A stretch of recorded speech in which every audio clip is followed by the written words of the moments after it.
बच्चों, आज हम लोग URTS 6 के फिजिक्स पोर्शन का डिस्कशन करने वाले हैं। तो आइए देखते हैं जरा। सवाल में कहा गया है temperature at which oxygen molecule have the same root mean square speed as that of a hydrogen molecule एट 300 केल्विन इज। ओके, तो बताओ वेलोसिटी जो लिखते हैं RMS वेलोसिटी वो लिखते हैं क्या, √3RT/n। ठीक, बताओ अगर ये O2 के लिए लिख रहे हो तो O2 का टेम्परेचर अपन T1 मान लेते हैं। ठीक है, और मास हो जाएगा ये O2 का। और अगर यही स्पीड हाइड्रोजन के लिए कहते हो तो बताओ हाइड्रोजन के लिए लिख दोगे velocity of H2 equal to क्या, √3RT2, और T2 हो गया हाइड्रोजन का temperature upon mass of hydrogen. ठीक है, कहा गया है कि दोनों की root mean square speed same हो, तो वेलोसिटी ऑफ O2 और वेलोसिटी ऑफ H2 को बराबर कर दें। O2 की वेलोसिटी √3RT1/, मास हो गया इसका O2 है तो 32, और बताओ ये हो गया √3RT2, और T2 तुम्हें दे रखा है कितना, 300 केल्विन, तो इंटू 300 और अपॉन इसका मास हो गया 2। ठीक, तो बताओ ये आ गया तुम्हारे पास T1/32 इक्वल टू आ गया 300/2। ठीक, तो बताओ यहां से T1 की वैल्यू आ गई 4800 केल्विन। राइट, यानी 4800 केल्विन वो टेम्परेचर है जिसपे ऑक्सीजन की वेलोसिटी हाइड्रोजन की वेलोसिटी 300 केल्विन के बराबर होगी। क्वेश्चन नंबर 2 कह रहे हैं the diagram shows stress versus strain curve for material A and B। From the curve we infer that A is brittle but B is ductile. A is ductile and B is brittle. तो यार एक बात देखो, both A and B are ductile, both A and B are brittle. B जो है अपने yield point पे पहुंचने के बाद, ठीक है, या कहते हैं मैक्सिमम स्ट्रेस पे पहुंचने के बाद फिर कोई टूटने उठने का गैप नहीं है, B सीधे ब्रेक हुआ। A मैक्सिमम स्ट्रेस पे पहुंचा और फिर इसने टूटने में टाइम लिया है। तो ग्राफ से तो हम ये गैस कर सकते हैं कि A ने टूटने में टाइम लिया है तो A कैसा है, डक्टाइल, और B कैसा है, ब्रिटल। ठीक, बताएं जरा। क्वेश्चन नंबर 3 कह रहे हैं 3 rods made of same material and having the same cross section have been joined as shown in figure. Each rod is of same length, और सेम क्रॉस सेक्शन भी है, सेम मटेरियल भी है। तो R equal to यानी thermal resistance जो हम लिखते हैं वो होता है 1/K/L/A, क्योंकि तीनों की लेंथ सेम है, एरिया सेम है, मटेरियल सेम है, यानी थर्मल कंडक्टिविटी भी सेम है, तो तीनों का रेजिस्टेंस सेम होगा। ठीक है, अच्छा बताओ आपसे जंक्शन का टेम्परेचर पूछा गया, तीनों टेम्परेचर भी आपको दिए हुए। तो यार एक बात बताओ, यहां से हीट अगर गई होगी H तो यहां भी हीट जाएगी H, क्योंकि टेम्परेचर डिफरेंस सेम है, रेजिस्टेंस भी सेम है। तो बताओ यहाँ पे ये हीट गई होगी कितनी, तो आपने कहा सर यहाँ पे गई होगी 2H। ठीक, तो बताओ जरा 2H को हम कुछ मान लो H1 कह देते हैं, तो H1 इक्वल टू क्या हो गया, 2H। और ये हीट फ्लो क्या लिखते थे, तो बताओ जरा H1 क्या लिखोगे, तो आपने कहा यहाँ टेम्परेचर थीटा, तो टेम्परेचर डिफरेंस अपॉन रेजिस्टेंस, तो थीटा -0 अपॉन रेजिस्टेंस इस रॉड का कितना, तो आपने कहा R इक्वल टू, बताइए इसके लिए लिखोगे 2 टाइम्स, यहां टेम्परेचर 90, यहां थीटा, तो 90 माइनस थीटा अपॉन, बताइए रेजिस्टेंस कितना, R एक रॉड के लिए। तो बताओ R से R कैंसिल, तो ये बन गया theta equal to 180 minus 2 theta, तो बताओ 3 थीटा इक्वल टू आ गया क्या, 180, तो थीटा की वैल्यू आ गई कितनी, 60 डिग्री। राइट, तो आंसर तुम्हारा हो गया दूसरा। क्वेश्चन नंबर 4 कह रहे हैं upper end of wire of radius 4 mm and length 100 centimetre is clamped and its other end is twisted through an angle of 30 degree. ठीक, तो देखें जरा, ये एक वायर है जिस वायर के अपर एंड को, और इस वायर की लेंथ कितनी है, 100 सेंटीमीटर। इस वायर के अपर एंड को तो हमने क्लैंप किया हुआ, लेकिन लोअर एंड को मैं मोड़ने वाला हूं। इस तरह से इमेजिन करें कि ये हमारे पास वायर है और इस वायर के अपर एंड को मैंने पकड़ा हुआ है, फिक्स किया हुआ है, वॉल से टांगा हुआ है ऊपर रूफ से, और बताओ मैं लोअर एंड को घुमा रहा हूं। तो अगर लोअर एंड को घुमाऊंगा और ये वायर घूमने लायक है अगर, तो लोअर एंड जो है, लोअर एंड अपर एंड के सामने ये पॉइंट ए था, लोअर एंड का ये पॉइंट बी है, तो ये बी पॉइंट डिस्प्लेस होकर इधर कहीं आ जाएगा, राइट। तो बताओ मैं ये कहना चाहता हूं कि अपर एंड पे अगर ये वाला पॉइंट है ए और सामने जो है लोअर एंड पे ये वाला पॉइंट है बी, रेडियस है आर, ठीक है।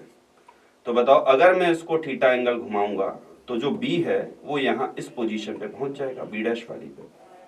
तो बताओ बी अगर बी डैश वाली पोजीशन पे पहुंच गया तो ये एंगल घुमा होगा कुछ थीटा, ठीक। तो बताओ जरा ये जो लेंथ इसने कवर की होगी ये लेंथ होगी डेल्टा एक्स, और डेल्टा एक्स क्या लिखोगे, तो आपने कहा आर इंटू थीटा, ठीक है।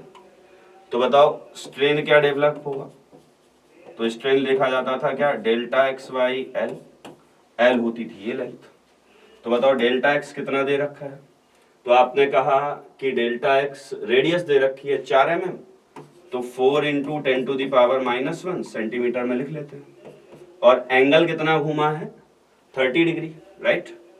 तो एंगल अगर 30 डिग्री घूमा है तो बताओ ये हो गया 30 डिग्री। यही स्ट्रेन क्या किसके बराबर हो जाता था, 5 अपॉन ये कितना आ गया 100, ठीक। तो बताओ ये आ गया तुम्हारे पास 0.12 डिग्री, डिग्री में ही आंसर दिया गया है तो कोई दिक्कत की बात नहीं है, ठीक है। बताएं भाई इसके बाद क्वेश्चन नंबर 5 कहना piece of solid weighs 120 gram in air, 80 gram in water and 60 gram in liquid, then relative density of solid and that of liquid are, ठीक। 120 ग्राम वेट किया एयर में, यानी mg कितना है 120 ग्राम, ठीक। 120 जी, यानी रो वी जी इक्वल टू कितना दे रखा है 120, रो बॉडी का इंटू वॉल्यूम बॉडी की इंटू जी। अब बताओ इसी को जब हमने एक लिक्विड में जब इमर्ज किया होगा इस पूरे सेटअप को, तो बताओ इस पूरे सेटअप को जब लिक्विड में इमर्ज किया होगा तो यहाँ पे ये बताइए ये बॉडी रखी है और इसमें रीडिंग मिलती है, रीडिंग यानी नॉर्मल रिएक्शन मिलता है कितना 80 ग्राम 80 जी। तो बताओ नीचे लगा होगा mg, ऊपर लगा होगा बायनसी, ठीक। तो बताओ यहाँ पे आप क्या लिखेंगे वाटर के लिए, तो वाटर के लिए आप लिखेंगे, वाटर के लिए लिखेंगे क्या mg equal to n plus F B. mg कितना हो गया 120 जी, इक्वल टू n कितना हो गया, तो रीडिंग यही है 80 जी, प्लस बायनसी, ठीक। तो बायनसी आ गया कितना 40 जी, यानी बताओ रो वाटर का into volume into ji equal to क्या हो गया 40 जी, ठीक। साथ ही साथ बताइए अगर सेम प्रोसीजर से हम निकालें एक लिक्विड के लिए, तो बताओ लिक्विड के लिए, लिक्विड के केस में यही आ जाएगा क्या, सिमिलरली देखें तो एफ बी इक्वल टू फिर से मिलेगा क्या mg minus normal reaction, mg कितना है 120 जी और नॉर्मल रिएक्शन कितना है, तो इट इज 60 जी। तो बताओ ये आ जाएगा क्या 60 जी, राइट। अब तुम्हें क्या निकालना है, तो relative density of solid and that of liquid. तो बताओ relative density of solid, relative density क्या होता था, density of body upon density of water, ठीक। तो बताओ ये लिखा हुआ है rho liquid into volume into g, आपको चाहिए, अच्छा बताओ rho body into we into g दे रखा है 120, तो बताओ ये लिख रखा है rho body into we into g upon rho water into we into g, ऐसे भी लिख सकते हैं। तो बताइए ये हो गया तुम्हारे पास 120 अपॉन 40, यानी ये आ गया 3, ठीक। ये किसके लिए हो गया, सॉलिड के लिए, राइट। तो बताओ ये तो सॉलिड के लिए हुआ, और लिक्विड के लिए अगर बात करें तो लिक्विड के लिए आप लिखेंगे क्या, तो रो लिक्विड का अपॉन रो वाटर का, तो इसमें भी वीजी लिख दें, ठीक। तो बताओ ये क्या हो जाएगा, तो ये हो गया रो लिक्विड का कितना 60 जी और रो वाटर का कितना 40 जी। तो ये आ गया तुम्हारे पास कितना 3/2। तो आंसर इज 3 and 3/2। तो आंसर हो जाएगा 3 और 3/2, यानी जो है आंसर हो गया तुम्हारा तीसरा। Okay, question number 6, the vertical cross section of wing of fan are shown, maximum upthrust is in. तो यार एक बात बताओ, अपथ्रस्ट फोर्स को मैक्सिमम करना है यानी प्रेशर डिफरेंस को मैक्सिमम करना है। तो यार एक बात बताओ, जैसे एरोप्लेन विंग में हम पढ़ते थे कि जैसे इस तरह से ये विंग होता था और ये विंग यहाँ पे ऐसे कर्विलिनियर टाइप का होता था, और जब ये विंग यहाँ पे ऐसे कर्विलिनियर टाइप का होता था तो बताओ यहाँ से जो एयर आती थी इसकी वेलोसिटी v2, यहाँ से एयर आती थी इसकी वेलोसिटी v1।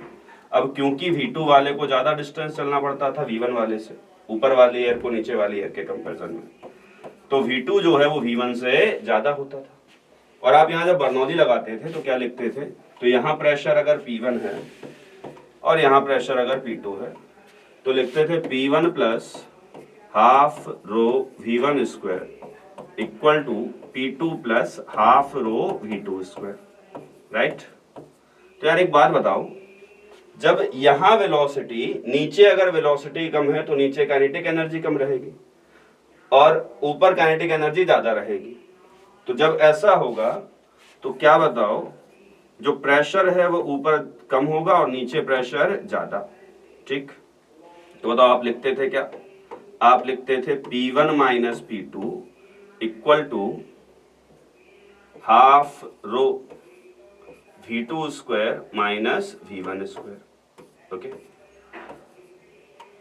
ये लिखा जाता था, ये मामला है।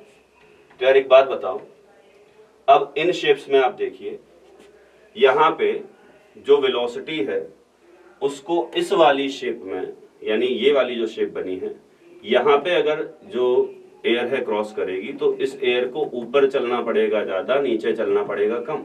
यानी इस केस में जो V2 है और जो V1 है उसमें से V2 V1 से ज्यादा होगा, और जब V2 V1 से ज्यादा होगा तो बताओ जो P2 होगा ऊपर प्रेशर वो P1 से कम हो जाएगा। तो उस केस में तुम्हें नेट फोर्स यानी अपथ्रस्ट मिल जाएगा कहाँ, ऊपर, क्योंकि जब P2 P1 से कम रहेगा तो प्रेशर डिफरेंस इनटू एरिया ही लग जाएगा क्या, यहाँ फोर्स। तो नेट अपथ्रस्ट यहाँ पे ऐसे आ जाता था। तो तुम्हारा आंसर जो होगा वो पहला होगा, क्योंकि तीसरे में अगर तुम देखो तो दोनों और सरफेस एरिया सेम है, चौथे में भी दोनों और सरफेस एरिया सेम है। तो चौथे में और तीसरे में दोनों और वेलोसिटी को, जो एयर है उसको इक्वल टाइम लगेगा दोनों एरिया को क्रॉस करने में, दोनों सरफेस को क्रॉस करने में। इस वाले में तो क्या बताइए, जो नीचे का सरफेस है उसे ज्यादा टाइम लगेगा क्रॉस करने में एयर को, राइट। तो नीचे वाली वेलोसिटी यहाँ पे ज्यादा हो जाएगी क्योंकि इसकी लेंथ ज्यादा है, तो ये उल्टा हो जाएगा। यहाँ पे दोनों की लेंथ सेम है तो वेलोसिटी सेम रहेगी, ठीक है। तो आंसर हुआ क्या, पहला। Question number 7, water flows through a frictionless duct with a cross section varying as shown in figure, pressure P at points along the axis is represented by. तो बताओ यहाँ पे वेलोसिटी कितनी है, तो आपने कहा यहाँ वेलोसिटी मान लो V1, एरिया है A1, यहाँ वेलोसिटी V2, एरिया है A2, ठीक। तो बताओ जरा, आप कहेंगे सर यहाँ तो A1 V1 बराबर A2 V2 होता था, यस बिल्कुल होता था। तो बताओ A1 by A2 equal to होगा क्या, V1 by V2 by V1। अब क्योंकि A1 जो है वो A2 से ज्यादा है तो V1 जो है वो V2 से कम रहा होगा। तो आप इन दोनों के बीच जब बर्नौली लगाएंगे तो यहाँ पे प्रेशर आया अगर P1, तो P1 plus half rho V1 square equal to लिखेंगे P2 plus half rho V2 square. क्योंकि यहाँ पे वेलोसिटी है ज्यादा तो यहाँ पे प्रेशर हुआ होगा कम, यानी P1 minus P2 equal to half rho V2 square minus V1 square. तो सुने जरा, यहाँ पे प्रेशर पहले रहा P1, ठीक, क्योंकि यहाँ वेलोसिटी थी V1। जैसे ही एरिया ऑफ क्रॉस सेक्शन कम हुआ वेलोसिटी बढ़ गई, और वेलोसिटी अगर बढ़ गई तो प्रेशर को कम होना पड़ेगा, यानी ऑप्शन तुम्हारा हुआ पहला। ओके, क्वेश्चन नंबर 8 कह रहे हैं, a metal piece of area 2 metre square is pulled horizontally with a velocity of 0.5 metre per second on a liquid layer 1 mm थिक। The force required if the viscosity of the liquid is 12 newton second per metre square is. तो ये तो ऐसा unit में ही दे रखा है। Viscous force लिखते थे क्या, ईटा ए डीवी बाई डी वाई, ठीक। तो लिख दें जरा, ईटा कितना 12, एरिया कितना 2, इनटू बताइए ये 0.5 और नीचे हो गया डी वाई कितना 10 टू द पावर -3 क्योंकि mm में है। तो बताओ ये हो गया तुम्हारे पास कितना 12,000 न्यूटन। ऑप्शन हो गया तीसरा, ऑप्शन हो गया तीसरा, राइट। तो ये जो है ये चौथा ऑप्शन है वैसे, ठीक है। 9. A small sphere of radius r falls down from rest in a viscous liquid. As a result, heat is produced due to viscous force. The rate of production of heat which the sphere attains its terminal velocity is. तो rate of production of heat का मतलब है, rate of production of heat का मतलब 1 second में कितनी heat produce हो रही है, ठीक है। क्या बताएं, विस्कस लिक्विड में जा रहा है, टर्मिनल वेलोसिटी अटेन कर चुका है। तो यार एक बात बताओ, जो टर्मिनल वेलोसिटी होती थी वो लिखते थे आप 2/9 eta R square G times rho body minus rho liquid, ठीक है। अब यार एक बात बताओ, जब ये मटेरियल लिक्विड में गिरता हुआ जा रहा है तो इस बॉडी पे विस्कस फोर्स लगेगा इधर, इस बॉडी की वेलोसिटी है इधर, तो विस्कस डिस्प्लेसमेंट हो रहा है नीचे, विस्कस फोर्स लग रहा है ऊपर, तो विस्कस फोर्स एनर्जी का लॉस कराएगा। यही energy loss per unit time होता था क्या, पावर, जिसको तुम लिखोगे विस्कस फोर्स इनटू वी। तो एफ वी क्यों क्या लिखते हो, viscous force 6 pi eta r V T into बताइए वेलोसिटी कितनी है वी टी। तो बताओ ये हो गया viscous force, rate of production यानी पावर इक्वल टू हम लिखेंगे क्या बताइए, पावर प्रोपोर्शनल हो गया r into V T square के, और वी टी बताइए खुद प्रोपोर्शनल है आर स्क्वायर के। तो बताओ वी टी स्क्वायर प्रोपोर्शनल हुआ आर की पावर 4 के, यानी पावर प्रोपोर्शनल हुआ आर की पावर 5 के, यानी बताइए ऑप्शन हुआ तीसरा, okay. Question number 10, a liquid does not wet the solid surface if angle of contact is. तो यार यहाँ पे आपको जाना पड़ेगा इंटरमोलिकुलर थ्योरी पे। इंटरमोलिकुलर थ्योरी क्या बताइए, इंटरमोलिकुलर थ्योरी के अकॉर्डिंग सरफेस टेंशन की दो फोर्सेस होते थे, एडहेसिव फोर्स और कोहेसिव फोर्स। तो अगर मान लो ये लिक्विड है तो लिक्विड का मेनिस्कस यही एडहेसिव और कोहेसिव फोर्स डिसाइड करते थे। एडहेसिव फोर्स बताइए कंटेनर और लिक्विड के बीच लगता था, और कोहेसिव फोर्स लगता था इन दोनों के बीच, एक ही लिक्विड के दो मॉलिक्यूल्स के बीच। तो बताओ जब कोहेसिव फोर्स लगता था एक ही लिक्विड के दो मॉलिक्यूल्स के बीच, तो यहाँ पे आता था Fc/√2, यहाँ भी आता था Fc/√2। कहते थे बताओ अगर ये Fc/√2 अगर एडहेसिव फोर्स से कम है तो इन दोनों का नेट रिजल्टेंट इधर बसता था और नेट फोर्स ऐसे आता था। ये बात आपको समझ में आनी चाहिए। अगर एडहेसिव कोहेसिव फोर्स √2 से ज्यादा है तो बताओ इन दोनों का रिजल्टेंट इधर बचेगा और Fc/√2 के साथ ये ऐसे आएगा। और उस केस में बताइए जो मेनिस्कस बन जाता था वो मेनिस्कस बनता था कॉनकेव, यानी ये लिक्विड खुद को इस तरह से रीअरेंज कर लेता था। अब बताइए जब ये लिक्विड खुद को इस तरह से रीअरेंज कर लेता था तो क्योंकि यहाँ पे एडहेसिव फोर्स ज्यादा है कोहेसिव फोर्स √2 से, तो ये जो मॉलिक्यूल है यहाँ पे स्टिक करके रह जाता था। इसलिए हम कहते थे कि इस केस में वेटिंग होगी।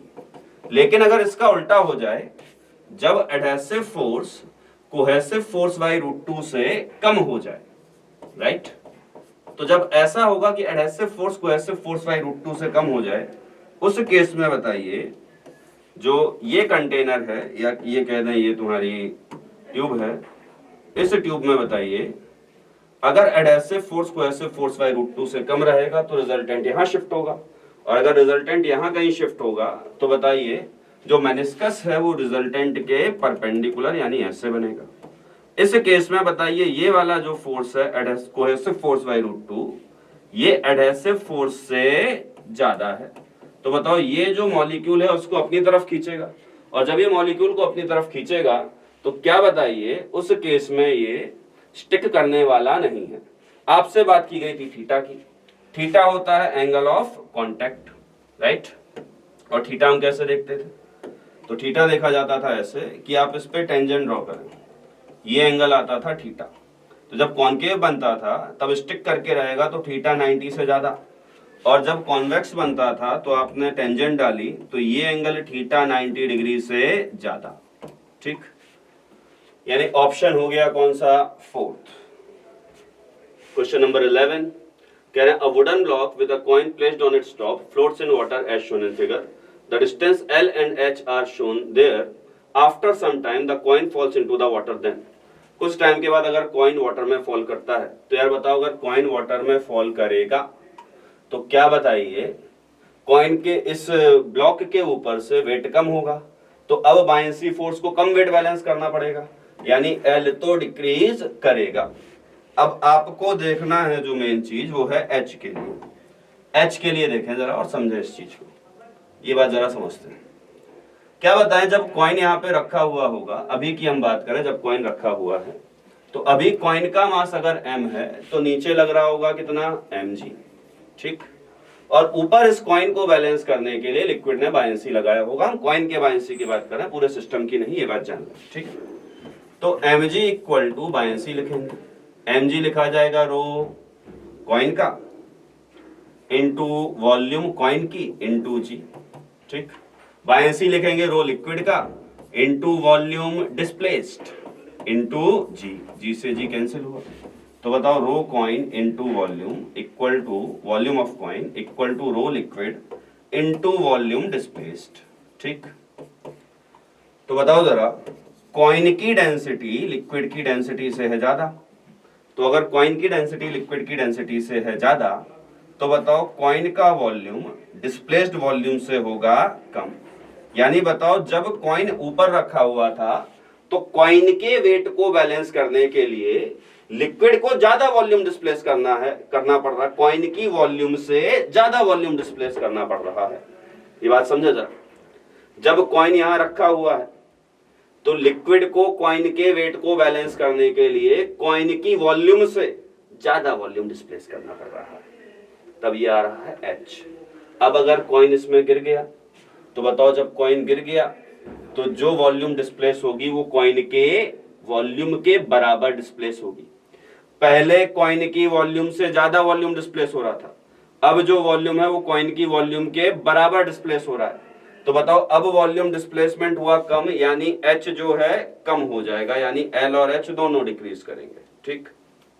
क्वेश्चन नंबर 12 कह रहे हैं, assertion the ratio of RMS and average velocity of gas molecule at given temperature is √3y √8y पर। ये तो सही है। क्या बताओ VRMS क्या लिखोगे? √3 मॉलिक्यूल के लिए लिख रहे हो तो √3 kTym, ठीक है। और V एवरेज लिखोगे तो √3 √8y पाई kTym, ठीक है। अब बताओ जरा, अगर तुम रेशियो निकालोगे तो रेशियो तो यही आ जाएगा √3 अपॉन √8y पाई, तो VRMS अपॉन V एवरेज, ये रेशियो तो यही आ जाएगा क्या? √3 अपॉन √8y पाई। लेकिन यार एक बात जरा देख लो कि तुमसे कह रहे हैं VRMS is less than V average, अगर रेशियो निकालोगे तो 8y पाई जो है 2 पॉइंट समथिंग आएगा और ये 3 है, तो रेशियो 1 से ज्यादा है, ठीक है। यानी VRMS V एवरेज से ज्यादा होना चाहिए, कम लिखा हुआ तो ये गलत हो गया। तो असर्शन तो ट्रू है but reason is false, okay. Question number 13 कह रहे हैं, a monoatomic gas of molar mass m is moving with a velocity v0 in a insulated vessel. If the vessel is stopped suddenly, the change in temperature is। तो यार बताओ जरा, अभी energy कितनी होगी? तो आपने कहा एक मोल का मास कितना है? m, मान लो n मोल्स है, और वेलोसिटी कितनी है? v0। तो काइनेटिक एनर्जी होगी half into N M into v0 का स्क्वायर, ठीक है। अब बताओ, अगर ये रुक गया तो यही पोटेंशियल एनर्जी में, यही इंटरनल एनर्जी में जाएगा, ठीक है। और डेल्टा यू लिखते थे क्या?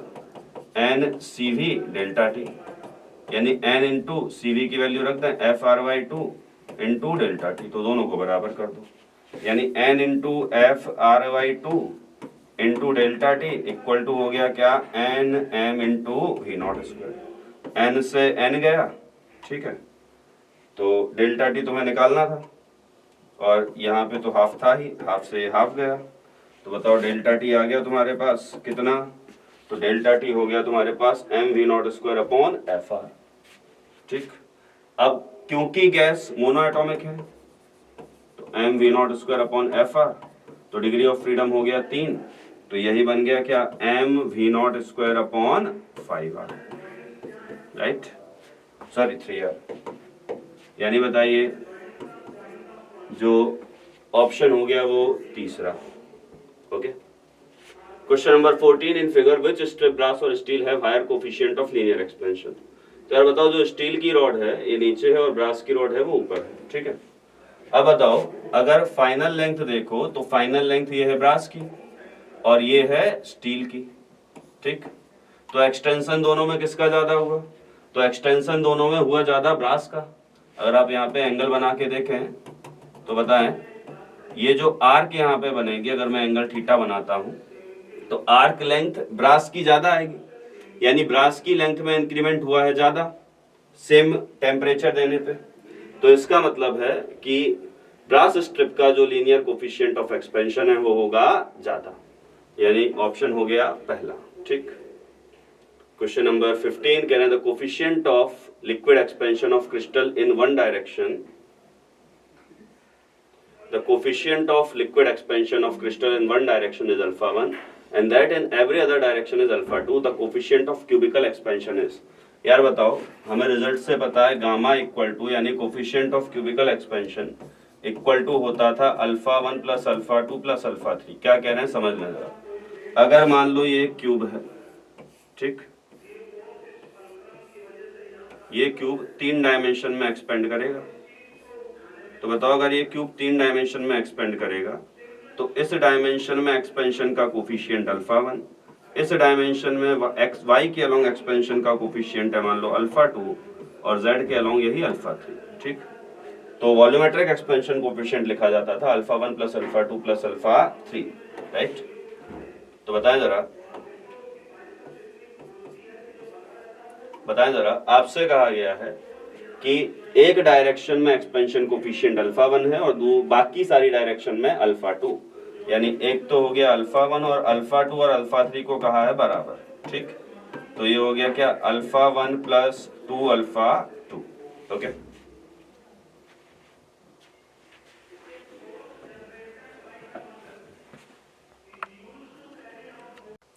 देखें बच्चों क्वेश्चन नंबर 16, देखिए आपसे कहा गया pendulum clock fitted with a small heavy Bob is connected with a metal rod is 5 seconds fast each day at a temperature of 15 degrees Celsius and 10 seconds slow at a temperature of 30 degrees Celsius.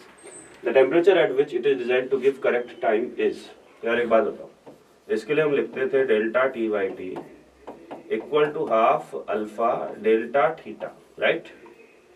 Alpha होता था expansion coefficient जो भी wire का होता था। तुमसे कहा गया है कि जब 15 डिग्री टेम्परेचर होता है तो 5 सेकंड स्लो हो जाती है, तो डेल्टा टी 5 हो गया, कितने दिन में, ईच डे, तो एक दिन में बताओ 86,400 सेकंड्स होते हैं, तो बताओ पहले केस में डेल्टा टी 5 हुआ और time 86,400 equal to half alpha और डेल्टा थीटा कितना, तो आपने कहा एक्चुअल टेम्परेचर टी रहा होगा क्योंकि घड़ी फास्ट हुई है, यानी टेम्परेचर कम हुआ है टी से, ठीक, ये हो गया। अगली बार कह रहे हैं कि जब 10 सेकंड स्लो हो जाती है, जब टेम्परेचर 30 हो जाता है, तो इसी डेल्टा टी की जगह आ जाएगा 10 और टाइम कितना, एक दिन में 10 सेकंड स्लो होती है तो 86,400 equal to half of alpha और ये हो जाएगा 30 माइनस टी, क्योंकि 30 की वैल्यू टी से ज्यादा होगी, हाफ अल्फा कैंसिल, और बताओ ये 86,400 से 86,400 कैंसिल, तो ये बचा तुम्हारे पास 1/2, तो 1/2 इक्वल टू बचता है तुम्हारे पास t minus 15 upon 30 minus T, तो बताओ ये बचा 30 minus T equal to 2t minus 30, ठीक, तो ये आ गया तुम्हारे पास 3T इक्वल टू 60, तो T की वैल्यू आ गई बच्चों 20 डिग्री सेल्सियस, यानी ऑप्शन तुम्हारा सेकंड यहाँ पे होता हुआ। ओके, अगला सवाल कह रहे हैं 10 gram of ice eight -20 is dropped into a calorimeter containing 10 gram of water at 10 degree Celsius. Specific heat of water is twice that of ice. When equilibrium is reached, the calorimeter will contain. तो यार बताओ 10 gram ice कितने पे, -20 degree Celsius पे, plus 10 gram of water कितने पे, 10 degree Celsius पे मिलाया गया। क्या बताओ ऐसे सवालों में सबसे पहले हम पूरा जो सेटअप होता है उसको 0 डिग्री सेल्सियस पे लाते हैं। तो 10 ग्राम वाटर 10 डिग्री सेल्सियस का है, अगर ये 10 ग्राम वाटर बन जाए एट 0 डिग्री सेल्सियस तो बताओ ये हीट रिलीज करेगा, और जो हीट रिलीज होगी वो होगी ms डेल्टा टी। तो मास हो गया तुम्हारा कितना 10, स्पेसिफिक हीट वाटर की 1, और डेल्टा टी हो गया तुम्हारा 10। 100 कैलोरी एनर्जी रिलीज होगी जब ये वाटर बन जाएगा 0 डिग्री सेल्सियस का। बताओ 10 ग्राम आइस -20 डिग्री सेल्सियस पे है, अगर इसको वाटर बनना है तो सबसे पहले बनेगी 10 gram ice eight 0 degree Celsius. ठीक, तो इसके लिए हीट रिक्वायर्ड होगी Q1, और Q1 आप लिखेंगे ms डेल्टा टी। अब S लिखा जाएगा आइस का और डेल्टा टी। आइस का मास है 10, आइस की स्पेसिफिक हीट हाफ, और डेल्टा टी हो गया इसका 20। तो बताओ कितनी चाहिए, 100 कैलोरी। ठीक, क्या बताओ अगर ये फर्दर कन्वर्ट होना चाहता है 10 ग्राम वाटर में 0 डिग्री सेल्सियस के, तो इसको फिर से हीट चाहिए थी Q2 लिखते m इंटू LF। मास था कितना, तो मास था तुम्हारे पास बच्चों 10 ग्राम, LF 80, 800 कैलोरी तुमको और चाहिए था। ठीक, तो तुम्हें टोटल रिक्वायरमेंट थी Q रिक्वायर्ड कितना, तो Q रिक्वायर्ड था 100 प्लस 800, यानी कि तुम्हें रिक्वायरमेंट थी 900 कैलोरी की, जबकि तुम्हारे पास जो अवेलेबल है वो कितना 100 कैलोरी। तो यार ये तो तय है कि पूरा का पूरा आइस वाटर में कन्वर्ट नहीं हो पाएगा, तो क्या होगा बताओ। तो आप कहेंगे सर देखिए ऐसा है 100 कैलोरी हमारे पास अवेलेबल है, ये जब 10 ग्राम वाटर 10 डिग्री सेल्सियस से 0 डिग्री सेल्सियस का बन जाएगा तब 100 कैलोरी रिलीज होगी। और बताओ ये 100 कैलोरी तो सिर्फ जो आइस है वो 0 डिग्री सेल्सियस तक आने में ही ले लेंगे, यानी आइस से वाटर में कन्वर्जन तो होने वाला है ही नहीं, क्योंकि हमारे पास उतनी हीट ही अवेलेबल नहीं है। राइट, तो बताओ जरा इसी बात पे अगर हम फाइनली देखें तो आप कहेंगे फाइनली टेम्परेचर जो है वो कितना रहेगा, तो आपका जवाब है 0 डिग्री सेल्सियस। सिस्टम में 10 gram ice plus 10 gram water, ये दोनों चीजें होंगी। ठीक, तो बताओ आंसर होगा क्या, तीसरा। अगला सवाल कह रहे हैं a doubled layered wall has layer A 10 centimeter thick and B 20 centimeter thick. The thermal conductivity of A is thrice that of B. In steady state, the temperature difference across the wall is 35 degrees Celsius. The temperature difference across layer A is. तो देखो जरा भाई, ये wall में एक layer ये है, एक लेयर ये है। ठीक, इसकी थिकनेस है 10 सेंटीमीटर, ये A है, और इसकी थिकनेस है 20 सेंटीमीटर, ये B है। ठीक, B की कंडक्टिविटी है, thermal conductivity of A is thrice that of B, तो इसकी कंडक्टिविटी 3K और इसकी कंडक्टिविटी K, तो इसका रेजिस्टेंस लिख लो जरा। अच्छा, इन दोनों के अक्रॉस कंबाइंड टेम्परेचर ड्रॉप है delta T equal to 35 degree Celsius. ठीक है, तो इसका रेजिस्टेंस जरा लिखो, क्या लिखोगे, तो इसका रेजिस्टेंस RB लिखा जाएगा 1/K L/A, और L कितना है 20, तो 20/A। ठीक, अगर इसके रेजिस्टेंस को मैं R कह दूं तो बताओ इसका रेजिस्टेंस RA बन जाएगा 1/, कंडक्टिविटी है 3K, लेंथ है L यानी 10 सेंटीमीटर अपॉन A। ठीक है, तो बताओ अगर इसका रेजिस्टेंस R है तो बताओ इसमें 2 से डिवाइड दोगे तो यहाँ 20 आएगा, तो R/2, और 3 से और डिवाइड दिया तो R/6।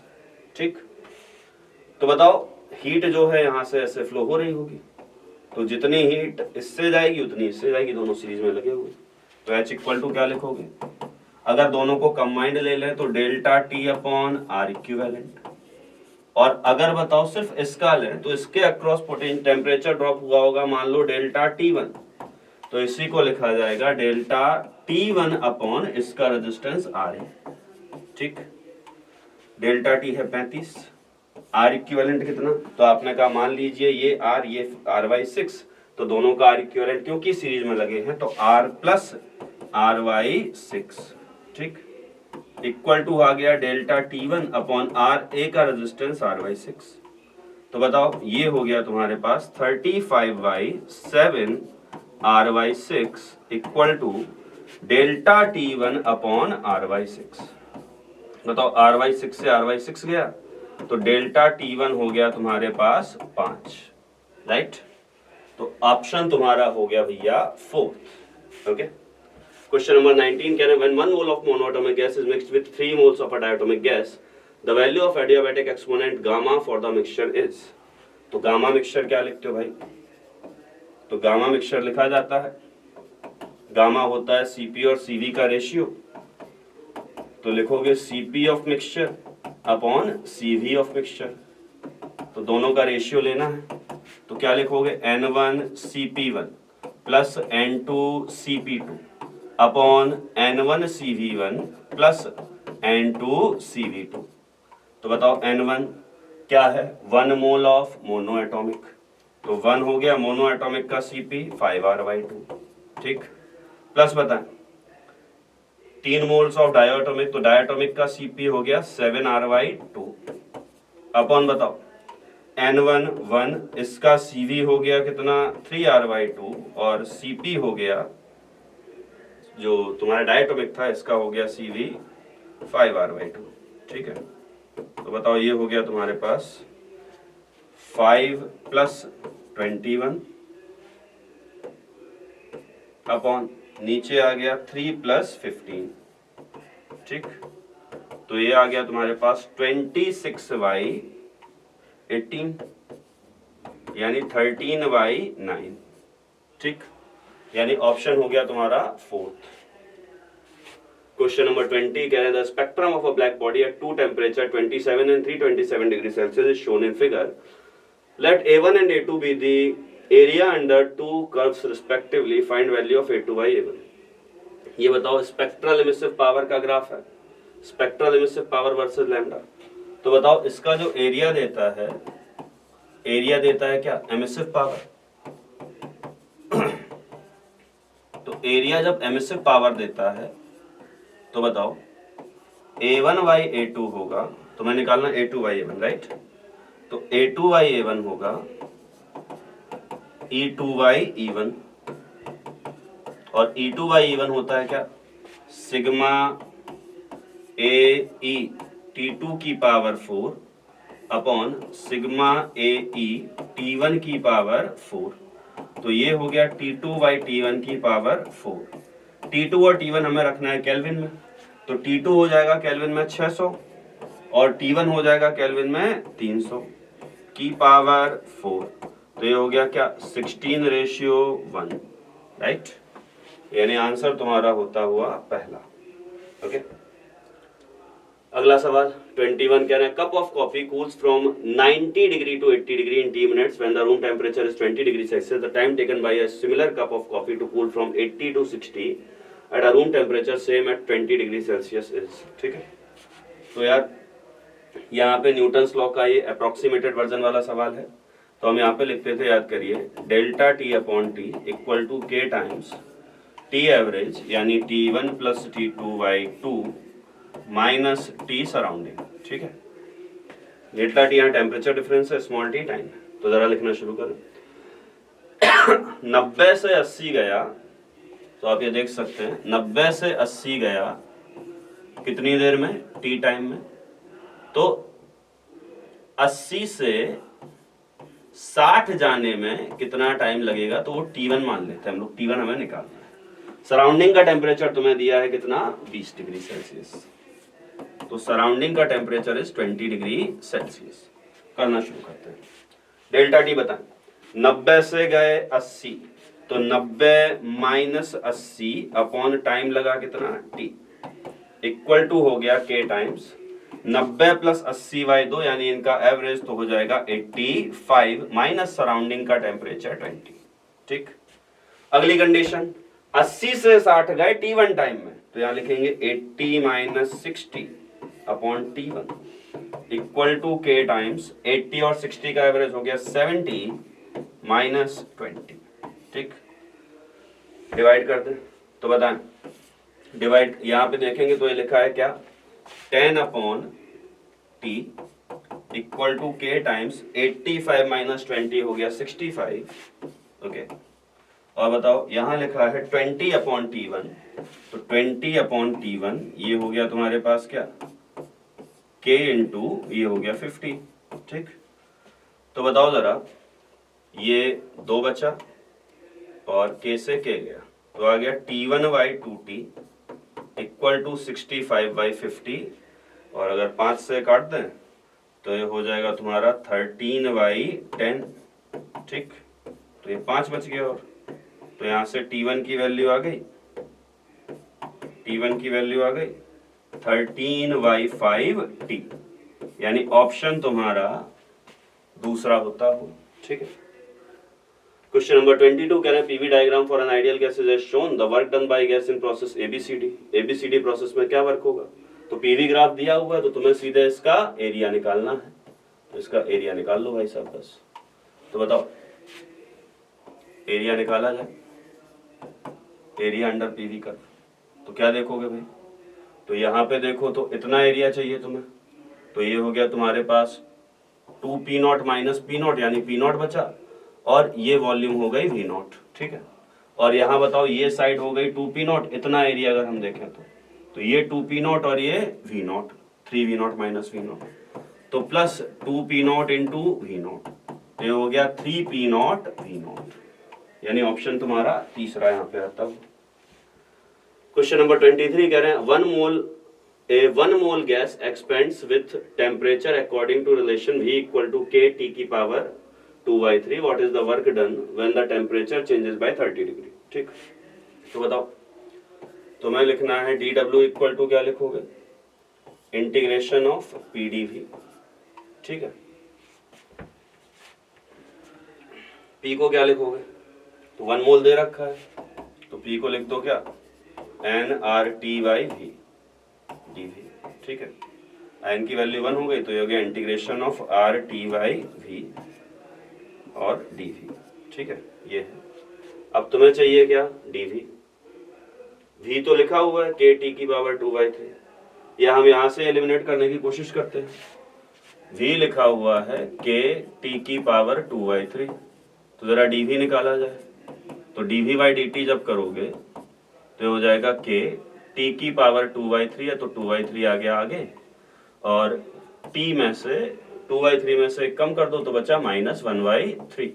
ठीक है, तो ये dV आ गया 2/3 K T की पावर -1/3 dt। ठीक है, ये हो गया। अब चलिए ये हो गया, ये तो अच्छी बात है, लेकिन हमें K को भी एलिमिनेट करना है, तो K की वैल्यू हम यहाँ से रख देते हैं।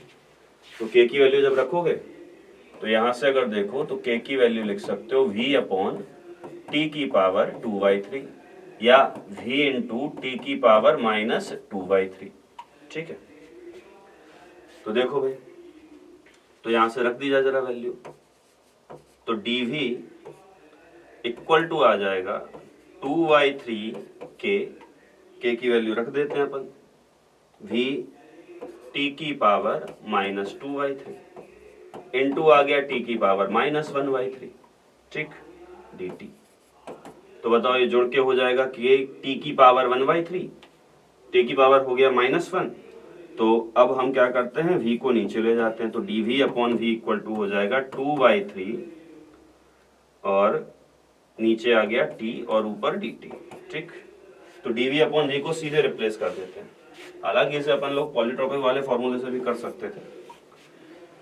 खैर, तो dW इक्वल टू हो गया इंटीग्रेशन ऑफ क्या बताओ, R और डी R इंटू टी और dv बाई वी की जगह रख देंगे अपन सीधे 2/3 dt बाई टी। ठीक, क्या बताओ, t से t गया, r बाहर, 2/3 बाहर, बचा इंटीग्रेशन dt का, लिमिट किसी t1 से t2 लगा दे, तो ये हो गया 2/3r और डेल्टा टी यानी t2 माइनस t1। ठीक, इंटीग्रेशन के बाद तो बताओ, जब ये आ गया t2 माइनस t1 इंटीग्रेशन के बाद, तो t2 माइनस t1 तुम्हें दे रखा है 30 डिग्री सेल्सियस। ठीक, तो जो W हो जाएगा, ये इंटीग्रेशन यहाँ W पे भी लगा दे, dW पे, तो जो W हो जाएगा तुम्हारे पास, ये हो जाएगा 2/3r इंटू ये हो गया 30, तो ये हो गया तुम्हारे पास कितना, 20r। ठीक, यानी ऑप्शन कौन सा, दूसरा आता हुआ। Question number 24, when an ideal diatomic gas is heated at constant pressure, the fraction of heat energy supplied which increases the internal energy of gas is। तो यार बताओ, तुमसे delta U by delta Q पूछ रहे हैं, तो delta U क्या लिखते हो, NCV डेल्टा T, और एडियाबैटिक है वो आइसोबैरिक है। ठीक, तो डेल्टा Q लिखोगे क्या, NCP डेल्टा T, दोनों को डिवाइड कर दो। ठीक, तो बताओ delta U by delta Q आ जाएगा तुम्हारे पास CV बाई CP, और CV लिखते हो डायटोमिक गैस है तो 5R/3 5R/2, और ये लिखा जाएगा तुम्हारा कितना, CP 7R/2, तो आंसर आ गया तुम्हारा क्या, 5/7, यानी ऑप्शन हो गया तुम्हारा fourth. Right. 25, 25. When a system is taken from state I to state F along path IAF, Q is 50 joule. ठीक है, यानी I से A होते हुए यहाँ F की तरफ जा रहे हैं, तो Q है 50 जूल, वर्क है 20 जूल। तो आपको पता है delta Q equal to delta U plus W। अब जो डेल्टा U है ये कैसा फंक्शन है, तो ये स्टेट फंक्शन है। ये बताएं, सिर्फ डिपेंड करता है किस पे, इनिशियल और फाइनल पोजीशन पे। अगर पाथ बदलता है तो पाथ बदलने से फर्क पड़ता है वर्क पे, ना कि डेल्टा यू पे। Delta U is a state function, not a path function. ठीक है, तो यहां से आप डेल्टा यू कैलकुलेट कर लें। डेल्टा यू कितना है 50 equal to delta U plus work कितना 20, तो यहां से हमें डेल्टा यू मिल गया कितना 30 जूल। ठीक, तो जब ए से भी जा रहे हो तो 30 जूल होगा। अब बताओ, अब यानी आई से एफ जा रहे हो तो डेल्टा यू हो गया तुम्हारे पास 30 जूल। अब तुमसे कह रहे हैं along path I B F Q is 35 joule, I B F के अक्रॉस क्यू 35 जूल है। If W is minus 13 joule, the curve return path F I for the curve return path F I. ठीक है, यानी F I के लिए जो W है वो -13 जूल है, क्यू इस पाथ के लिए क्या होगा। ठीक, तो हम एफ आई पाथ के लिए बात कर रहे हैं डेल्टा क्यू की, तो एफ आई पाथ के लिए डेल्टा क्यू की बात करें तो क्या लिखोगे, डेल्टा यू प्लस डब्ल्यू। ठीक, डब्ल्यू तुम्हें ऑलरेडी दिया हुआ है कितना -13। ठीक है, और डेल्टा यू तुम्हें आई से एफ गए थे तो चेंज हुआ था प्लस का 30, जब एफ से आई हो गए तो चेंज होगा माइनस का 30, तो ये माइनस का 30 हो गया, तो टोटल आ गया कितना -43 जूल। राइट, तो आंसर हो जाएगा तुम्हारा फोर्थ। ओके,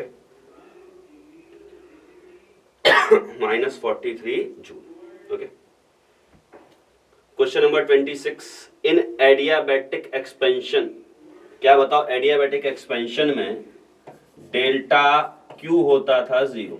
ठीक, क्या बताओ एडियाबैटिक एक्सपेंशन में डेल्टा क्यू 0 होता था, यानी सराउंडिंग से तुम कोई हीट एक्सचेंज नहीं कर सकते थे। बताओ delta Q, first law of thermodynamics हम लिखें तो delta Q equal to delta U plus W. Delta Q 0 है, तो अगर ये 0 है तो डेल्टा यू इक्वल टू हो जाएगा माइनस टाइम्स डब्ल्यू। अब क्योंकि एक्सपेंशन हुआ है तो एक्सपेंशन का मतलब है कि गैस जब एक्सपेंड करेगी तो वर्क होगा क्या, पॉजिटिव। तो अगर वर्क हुआ पॉजिटिव तो डेल्टा यू होगा कैसा, नेगेटिव। यानी ऑप्शन हो गया तुम्हारे पास दूसरा, ठीक।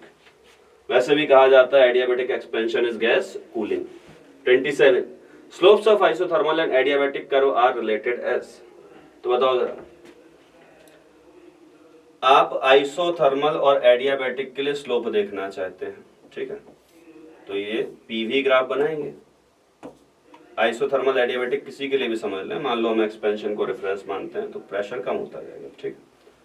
तो अगर हम आइसोथर्मल के लिए बात करें तो भाई इसका स्लोप क्या देगा, तो आप कहोगे सर स्लोप होगा dp बाई dv, ठीक है।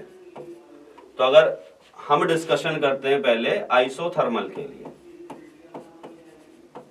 तो आइसोथर्मल की इक्वेशन हमें पता है pv इक्वल टू क्या, कांस्टेंट। तो pv इक्वल टू अगर कांस्टेंट है, यहां से हमें dp बाई dv की वैल्यू निकालनी है, तो इसको कर दें डिफरेंशिएट। तो बस दो वेरिएबल्स हैं, तो अगर डिफरेंशिएट हम करेंगे तो सबसे पहले बताइए प्रेशर को कांस्टेंट रखा, डिफरेंशिएट किया वेलोसिटी को, अगली बार वेलोसिटी को कांस्टेंट रखा और डिफरेंशिएट किया प्रेशर को, इक्वल टू हो गया 0, ठीक। तो आ गया P d V equal to minus times V d P, ठीक। क्या बताएं, जो तुम्हारा डीपी बाई डीवी आ गया ये हो गया माइनस पी वाई वी, ठीक। तो बताओ डीपी बाई डीवी यहाँ पे माइनस पी वाई वी आता हुआ जब हमने लगाया isothermal process. Same process repeat करेंगे एडियाबैटिक के लिए। तो एडियाबैटिक के लिए लिखें P V to the power gamma, ठीक। तो एडियाबैटिक के लिए लिखा P V to the power gamma equal to constant. Differentiate करें यहां भी वैसे ही। तो एक बार हमने प्रेशर को कांस्टेंट रखा, वॉल्यूम को डिफरेंशिएट किया, तो वॉल्यूम का डिफरेंशिएशन हो गया गामा वी की पावर गामा माइनस 1 डीवी। अगली बार बताओ वॉल्यूम को कांस्टेंट रखा, डिफरेंशिएट किया प्रेशर को, तो V to the power gamma d P equal to हो गया क्या, 0, ठीक। तो बताओ ये हो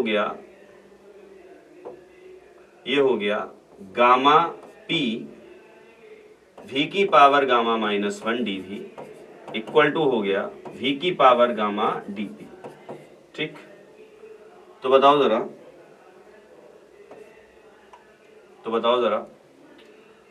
यहां बच गया गामा पी, और बताओ ये वी की पावर गामा माइनस 1 से वी की पावर गामा जाएगा, यहां एक वी बचेगा। तो gamma P d V equal to बचा वी डीपी, ठीक। वो भी माइनस टाइम्स, क्योंकि ये माइनस आ जाएगा, ठीक है। तो बताओ minus gamma P by V, ये आ गया डीपी वाई डीवी, ठीक। तो बताओ जरा जो एडियाबैटिक का स्लोप है वो ये आया, आइसोथर्मल का स्लोप था वो ये आया। क्या बताएं, तो हम कह सकते हैं कि slope of adiabatic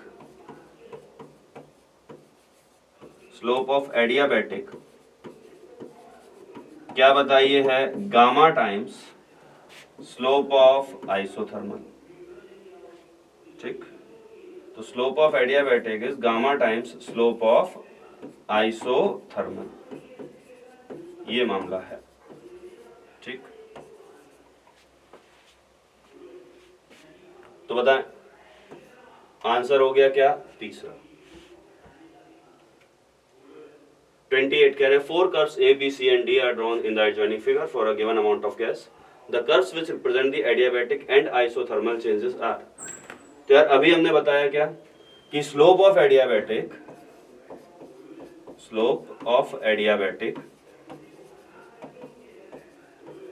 is gamma times slope of isothermal, ठीक।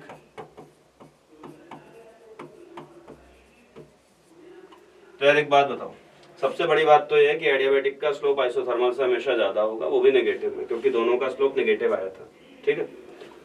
तुम सी और डी में देखो तो वॉल्यूम और प्रेशर दोनों इंक्रीज कर रहा है, चाहे एडियाबैटिक हो या आइसोथर्मल, दोनों में ये पॉसिबल नहीं है। अगर वॉल्यूम डिक्रीज करेगा तो प्रेशर इंक्रीज करेगा, यहाँ पे दोनों इंक्रीज कर रहे हैं, तो ये दोनों रिजेक्टेड हुए। अपन को इन दोनों में देखना, ठीक है। तो क्या बताइए, इन दोनों में अगर तुम डिसाइड करो तो ए का स्लोप ज्यादा है इन कंपैरिजन टू बी। वैसे भी ए में सेम वॉल्यूम ड्रॉप के लिए प्रेशर ड्रॉप ज्यादा होता है, ठीक है। तो तुम्हारा आंसर हो जाएगा क्या, ए, क्योंकि ए का स्लोप ज्यादा है in comparison to B. Question number 29, करें during an adiabatic expansion of 2 moles of a gas, the change in internal energy was found -50 joule. The work done during this process is, तो बताओ यहाँ पे delta Q कितना होता है, तो आपने कहा डेल्टा क्यू 0, एडियाबैटिक है, तो बताओ डेल्टा यू प्लस डब्ल्यू है 0, यानी डेल्टा यू है -50 प्लस डब्ल्यू है 0, तो बताओ डब्ल्यू आ गया कितना, 50 जूल, ठीक। आंसर हो गया क्या, चौथा। 30, कह रहे हैं during an adiabatic process the pressure P versus density rho equation is, क्या लिखते हैं बताओ, P V to the power gamma equal to constant, ठीक। क्या बताओ डेंसिटी क्या लिखोगे, मास अपॉन वॉल्यूम, ठीक। तो वॉल्यूम को क्या लिख सकते हो, मास तो कांस्टेंट है, तो वॉल्यूम को क्या लिख सकते हो, मास अपॉन रो, ठीक। यानी बताओ यही प्रोसेस बन जाएगा क्या, P मास कांस्टेंट है तो पी वाई रो की P इंटू 1y रो की power gamma equal to constant, यानी P रो की power minus gamma equal to constant, ये हो जाएगा।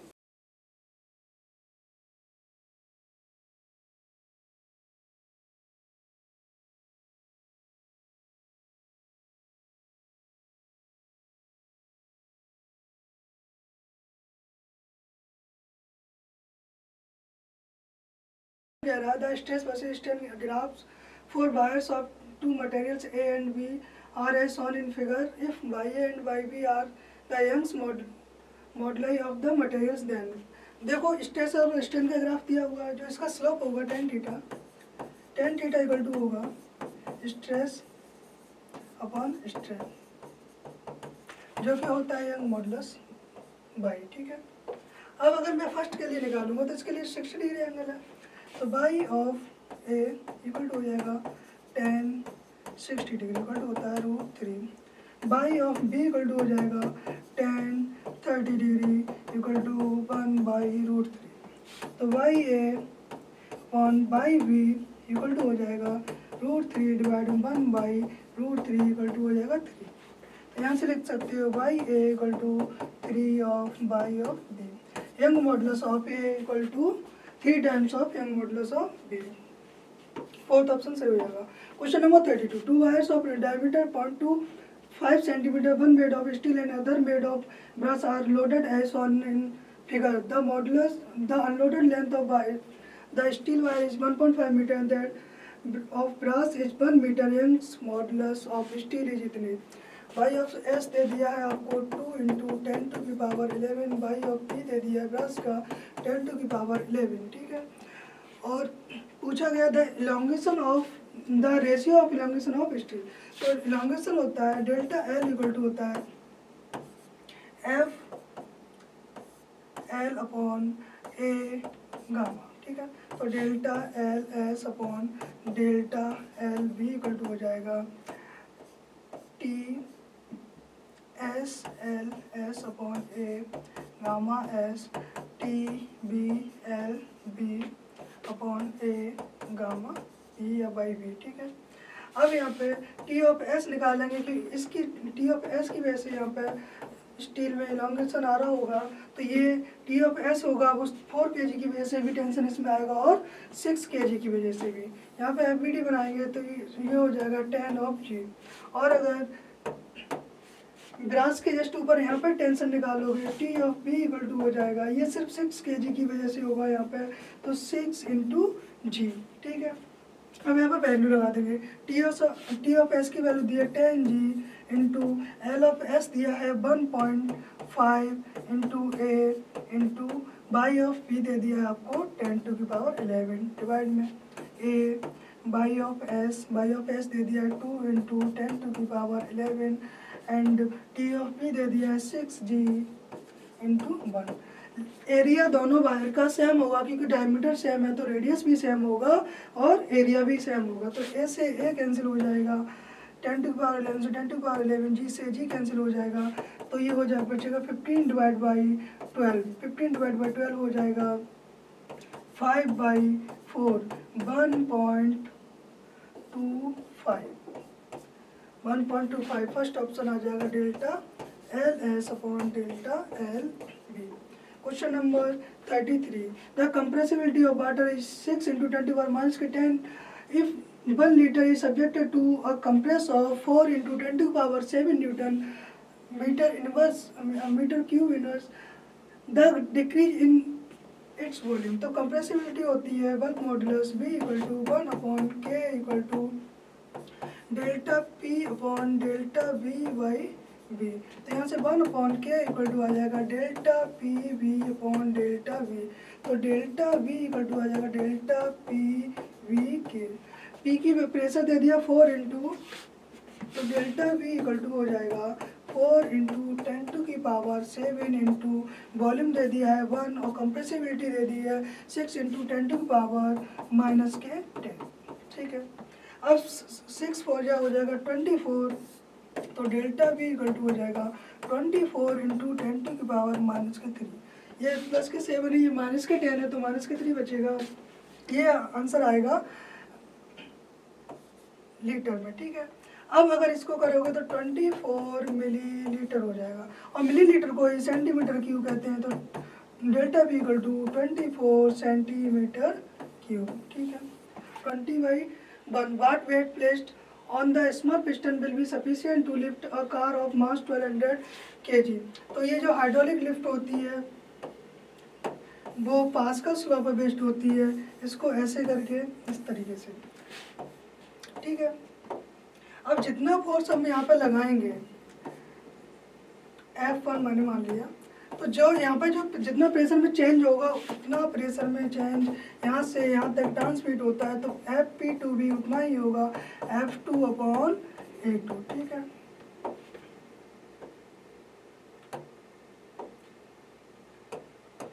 तो यहाँ पे उतना ही यहाँ पे ऐसे लिफ्ट करना है। ये F2 दे दिया है, ये दे दिया 1200 kg।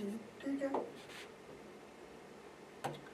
तो ये F1 अपॉन A1, तो जितना प्रेशर है यहाँ चेंज यहाँ पे आएगा उतना ही यहाँ से ट्रांसमिट होकर यहाँ पे चला जाएगा, तो P1 इक्वल टू P2 और F1 upon A1 equal to F2 upon A2। तो F1 इक्वल टू हो जाएगा A1 upon A2 into F2, तो ये हो जाएगा R1 अपॉन R2 का स्क्वायर इंटू F2।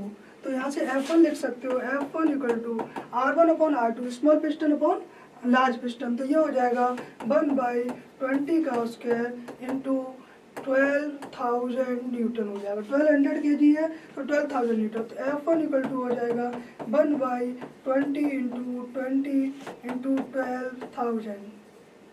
0 से 0 कैंसिल हो जाएगा, इससे ये कैंसिल हो जाएगा 3 टाइम, तो F1 इक्वल टू आ जाएगा 30 न्यूटन।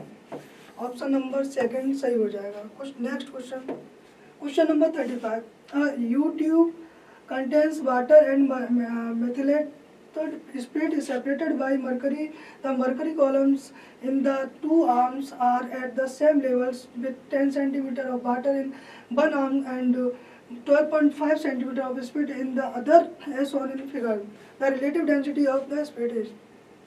अब देखो जो ये लेवल सेम है, तो जो यहाँ पे प्रेशर होगा वही यहाँ पे प्रेशर होगा, तो यहाँ से यहाँ तक का प्रेशर हो जाएगा rho G H of W equal to rho spread into G H of spread. पूछा है रिलेटिव डेंसिटी, तो W rho S upon rho W upon H S, ये दे दिया है 12.5 डिवाइड बाई 10, 12.5, तो rho S upon rho W हो जाएगा H W upon H S. ये 10 दे दिया है, ये 12.5 दे दिया है, इसको 100 डिवाइड बाई 125 लिख सकते हो। ये 4 टाइम्स कटेगा, 25 से ये 5 टाइम्स कटेगा, तो ये आंसर आ जाएगा 0.8। सेकंड ऑप्शन सही हो जाएगा। Next question, the acceleration of the vertical unit, यहाँ एसिलेशन पूछा है, तो यहाँ पे एम जी नीचे लगेगा फोर्स, सूडो फोर्स इधर लगेगा एम इंटू ए, तो यहाँ पे रिजल्टेंट होगा ये भी थीटा होगा, ये थीटा ये 90 माइनस थीटा, तो ये थीटा हो जाएगा, तो यहाँ से 10 थीटा लिख सकते हो इक्वल टू 10 थीटा हो जाएगा थीटा के सामने का एंगल, थीटा के सामने की साइड परपेंडिकुलर हो जाएगी, तो परपेंडिकुलर अपॉन बेस, तो M A upon M G, तो ए बाई जी, और यहाँ पे एक और टेन थीटा लिख सकते हो, ये थीटा है तो इसके सामने का परपेंडिकुलर हो जाएगा, टोटल 3 भी दिया है, इतना भी है, तो 3b माइनस बी अपॉन ये 4b हो जाएगा, तो ये आ जाएगा 1/2, ए टेन थीटा दोनों इक्वल है, तो A by G equal to 1/2, तो A equal to G by 2, ठीक है, A equal to G by 2। Next question 37 question number 37, two solids A and B float in water, it is observed that A floats with half of its volume immersed and B floats with 2/3 of its volume immersed.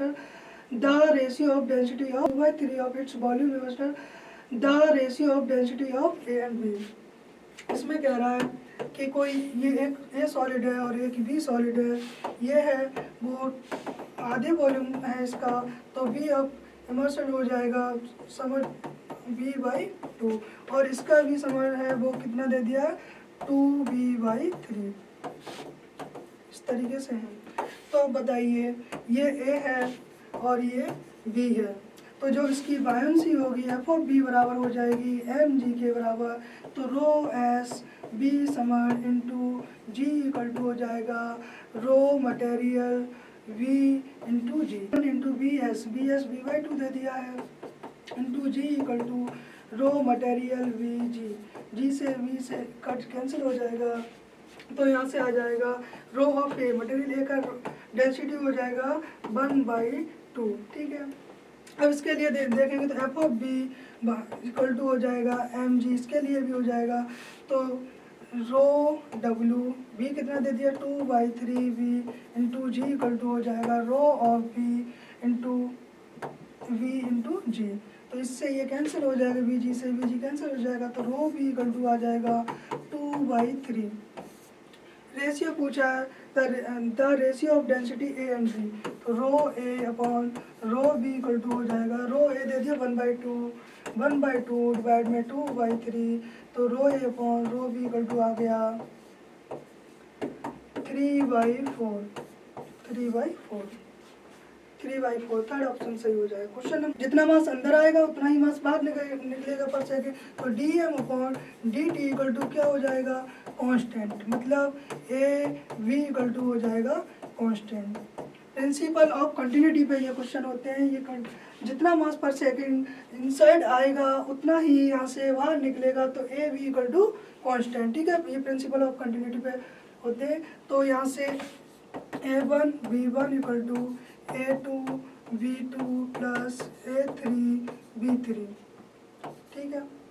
A1 B1 दे दिया 0.12 into 3 equal to हो जाएगा 0.12 into 1.5 plus 0.18 into B, तो 0.18 B equal to हो जाएगा 0. इसको इधर लेके आओगे तो 0.18 आएगा आंसर, तो V इक्वल टू आ जाएगा 1 metre per second. First option सही हो जाएगा। Question number 39, a cylindrical tank has a hole of 1 centimeter square in its bottom. If the water is allowed to fall into the tank from a tube above it at the rate of 70 centimeter per second, then the maximum height up to which water can rise in the tank. अब ये कोई tank दे दिया है, यहाँ पे कोई whole है 2 centimetre का, 1 सेंटीमीटर स्क्वायर का होल है, एक एरिया दे दिया इसका। अब यहाँ से कोई इसमें वाटर आ रहा है किसी ट्यूब से 70 सेंटीमीटर स्क्वायर पर सेकंड से, ठीक है, 70 सेंटीमीटर। अब देखो, अब पूछ रहा है कि इसमें वाटर फिल होगा तो कितनी हाइट तक मैक्सिमम वाटर फिल हो सकता है, तो वो हाइट पूछी है h, ठीक है। अब बताइए जितना वॉल्यूम पर सेकंड आ रहा होगा उतना ही जब निकलने लगेगा, जितना आ रहा है उतना ही निकलेगा, तो मैक्सिमम हाइट तक ये फिल हो चुका होगा, तो ये हो जाएगा A1 B1 प्रिंसिपल और continuity equal to A1 B1 equal to A2 B2।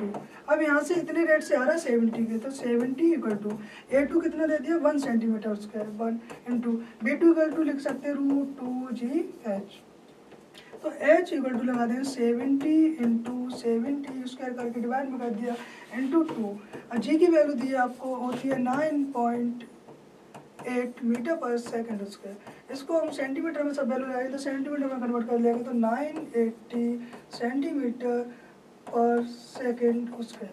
तो यहाँ पे 980 वैल्यू लगाएंगे तो 0 से 0 गया, 7 14 टाइम्स गया, तो इस 7 से ये गया तो 2 टाइम्स गया, तो 10/4 2.5 फर्स्ट आंसर हो जाएगा। Next question number 40। A water tank placed on the floor has 2 small holes pinched in the vertical wall, one above the other. The holes are 3.3 cm and 4.7 cm above the floor. If the jets of water issuing out from the holes hit the floor at the same point on the floor, then the height of water in the tank. ये question कुछ इस तरह है। यहाँ पे कोई whole एक है, यहाँ पे कोई एक होल है, ठीक है। अब यहाँ पे जो है वो 3.3 सेंटीमीटर पे, दूसरा वाला है वो है 4.7 सेंटीमीटर, ठीक है। 3.3 सेंटीमीटर एंड 4.470। तो मैं इसको H1 मान ले रहा हूँ, इसको H2 मान ले रहा हूँ। अब ये कह रहा है कि इसमें कितना वाटर हो सकता है मैक्सिमम हाइट तक, कि जो यहाँ से जो वाटर जा रहा होगा वो सेम डिस्टेंस पे जाए, मतलब जो इसकी रेंज होगी वो सेम कर दी है। जब रेंज सेम होने के लिए अपन दोनों की रेंज सेम कर देंगे तो रेंज का फॉर्मूला होता है 2 में H माइनस के H, ठीक है। तो R1 इक्वल टू R2 हो जाएगा 2 में H1 H minus H1 equal to 2 में H2 H माइनस H2। ये स्क्वायर कर देंगे तो यहाँ से आ जाएगा H1 कितना दिया 3.3 into H minus 3.3 equal to हो जाएगा 4.7 इंटू H माइनस 4.7। अब मैं H वाले को मल्टीप्लाई करके इस वाले H को इधर लेके जाऊंगा तो यहाँ पे H कॉमन ले लूँगा तो 4.7 माइनस 3.3, ठीक है। इस 3.3 H को इधर लेके जाऊंगा और H कॉमन ले लिया। इस वाले को माइनस के 4.7 इंटू 4.7 को इधर लेके आऊँगा तो इक्वल टू 3.3 इक्वल टू 4.7 का स्क्वायर माइनस के 3.3 का स्क्वायर। तो यहाँ से इसको a स्क्वायर माइनस के b स्क्वायर करूँगा तो 4.7 प्लस 3.3 4.7 माइनस के 3.3 ये हो जाएगा H 4.7 माइनस के 3.3। इससे ये कैंसिल हो जाएगा तो H इक्वल टू आ जाएगा 4.7 प्लस 3.3 इक्वल टू हो जाएगा 8 सेंटीमीटर, ठीक है। क्वेश्चन नंबर 41 में क्या करा है 8 drops of water each of radius 2 mm are falling through air at a terminal velocity of इतने they coalesce to form a single drop. अब देखिएगा इनका जो वॉल्यूम 1 का बराबर होगा 2 के बराबर तो 4/3 pi r cube equal 4/3 pi r cube equal to हो जाएगा 8 इंटू 4/3 पाई r1 का क्यूब। तो यहाँ से r2 इक्वल टू हो गया r2 इक्वल टू आ जाएगा 2r1। अब ये कह रहा है जो टर्मिनल वेलोसिटी है फर्स्ट वाले की वो कितनी दे दी है इन्होंने 8। तो जो टर्मिनल वेलोसिटी होती है वो डायरेक्टली प्रोपोर्शनल होती है रेडियस के उस करके, ठीक है। तो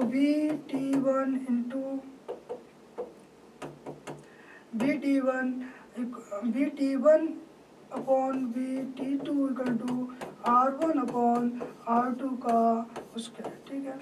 तो यहाँ से मुझे पूछा है VT2 कितना होगा, टर्मिनल वेलोसिटी ऑफ सेकंड की कितनी होगी, तो R2 अपॉन R1 का square into VT1।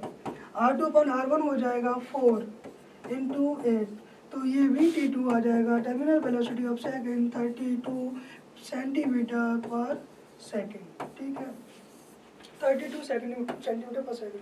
Question number 42। If work W is done in blowing a bubble of radius r from a soft solution, then the work done in blowing a bubble of radius 2r from the same solution H। देखो W जो work done होता है वो होता है delta A into T. Delta A होता है increase in area. तो यहाँ पर 100 बबल है तो एरिया इक्वल टू हो जाएगा 2 इंटू 4 पाई आर उसका, ठीक है। एक इधर का एरिया होगा इधर का एरिया होगा तो 2 टाइम्स हो जाएगा। तो W इक्वल टू हो जाएगा 8 pi R square into T. अब देखो रेडियस जस्ट डबल की है तो सरफेस टेंशन चेंज होगी नहीं, सरफेस टेंशन क्योंकि टेम्परेचर पे और फ्लूइड पर डिपेंड करेगी। तो W2 upon W1 equal to 8 pi, radius कर दी W2 में 2 टाइम्स, तो 2r का क्यू इंटू टी डिवाइड में 2r का स्क्वायर इंटू डिवाइड में हो जाएगा यहाँ पे 8 pi R square into T. T से टी कैंसिल कर हो जाएगा, आर स्क्वायर से आर स्क्वायर, तो W2 upon W1 equal to बचेगा 4। तो W2 इक्वल टू 4W1 यहाँ पे 4W, क्योंकि W1 था W के इक्वल, तो 4W थर्ड हो जाएगा answer. Question number 43। Question number 43 में कह रहा था excess pressure due to surface tension inside a spherical drop is 6 unit. If 8 such drops combine then the excess pressure due to surface tension inside the larger drop। larger drop का area कितना हो जाएगा, दोनों का volume conserve रहेगा 1/3/4 पाई R2 का cube equal to 8 drop को combine किया गया है तो 8 इंटू 4/3 पाई R1 का क्यूब, इससे ये कैंसिल हो जाएगा तो R2 इक्वल टू हो जाएगा 2R1। अब पूछ रहा है कि एक्सेस प्रेशर अगर पहले का है 6 यूनिट, एक्सेस प्रेशर होता है वो डेल्टा P इक्वल टू होता है 2T अपॉन R, ठीक है। अब ये पूछा हुआ है तो डेल्टा P1, क्योंकि ये इन्वर्सली डेल्टा P है वो इन्वर्सली प्रोपोर्शनल है 1/R के। अगर ये 1/R के डायरेक्टली इन्वर्सली प्रोपोर्शनल है तो delta P1 R1 equal to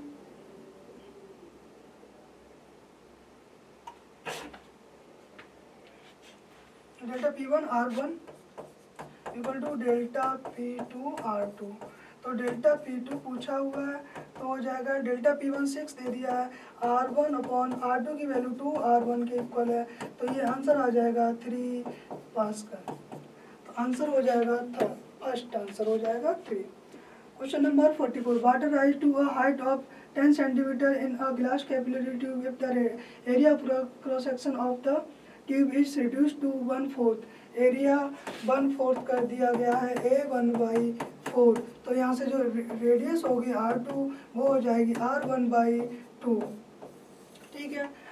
what is the height of water rise now, ठीक है। जो यहाँ से जैसे कैपिलरी ट्यूब है यहाँ इस तरीके से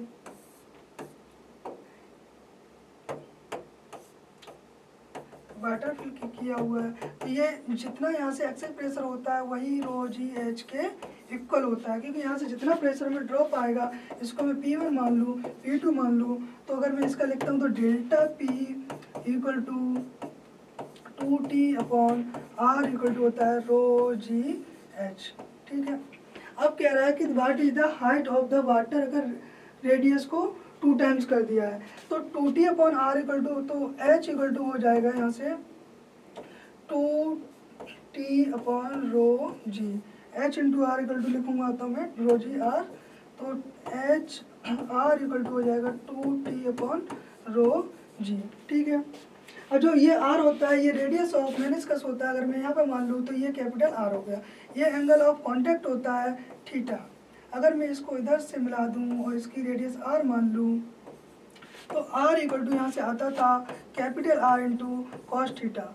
ये रेडियस ऑफ मेनिस्कस होता था और ये रेडियस ऑफ कैपिलरी ट्यूब होती थी। तो अगर मैं कैपिलरी ट्यूब के फॉर्म में इसको लिखूंगा तो HR equal to 2T cos theta upon rho into G. अब देखिए थीटा है वो इंटरनल फोर्स पर डिपेंड करता है, जो कि इंटरनल फोर्स अपन ने चेंज नहीं किया, सिर्फ और सिर्फ रेडियस चेंज की है, ना सरफेस टेंशन चेंज होगा क्योंकि सेम लिक्विड है, ना टेम्परेचर चेंज कर रहे हैं ना लिक्विड चेंज कर रहे हैं, रो जी भी कॉन्स्टेंट रहेगा। तो यहाँ से जो निकल के आता है वो आता है HR इक्वल टू कॉन्स्टेंट, ठीक है। तो H1 R1 इक्वल टू लिख सकते हैं H2 R2। तो H1 दे दिया है इन्होंने 10 सेंटीमीटर, H2 पूछा तो H2 equal to H1 into R1 upon R2, ये हो जाएगा 10 centimetre into R1 upon R1 by 2, तो ये आंसर आ जाएगा 20 सेंटीमीटर। तो H2 इक्वल टू आंसर आ जाएगा 20 सेंटीमीटर, ठीक है, 20 सेंटीमीटर फर्स्ट आंसर हो जाएगा। Question number 45, water rise to a height of 2 centimeter in a capillary tube if the tube is tilted 60 degree from the vertical water. अभी just मैंने बताया था जो H और R होता है कांस्टेंट होता है जब तक सरफेस टेंशन चेंज ना हो और टेम्परेचर चेंज ना हो, टेम्परेचर पर सरफेस टेंशन डिपेंड करेगी, और इंटरनल फोर्स चेंज ना हो, इंटरनल फोर्स चेंज होगा मतलब लिक्विड चेंज होगा। तो अपन ने लिक्विड चेंज नहीं किया है। क्वेश्चन ये है कि इनिशियली क्या है, ऐसे करके कोई कैपिलरी ट्यूब रखी हुई है यहाँ पे इस तरीके से, ये 2 सेंटीमीटर हाइट तक ये यहाँ तक वाटर राइज करता है, ठीक है, 2 सेंटीमीटर। अब क्या किया, इस ट्यूब को अपन ने टिल्ट कर दिया है ऐसे करके, तो अभी भी जो वाटर होगा क्योंकि H और R कांस्टेंट था, HR इक्वल टू कांस्टेंट, तो आपने इसको टिल्ट किया है सिर्फ, और सिर्फ क्या किया है, टिल्ट किया है। R रेडियस अगर चेंज करते तो हाइट चेंज होती है, रेडियस चेंज नहीं की तो जो हाइट होगा वो 2 सेंटीमीटर, अभी भी 2 सेंटीमीटर हाइट तक ही ये राइज करेगा, ठीक है।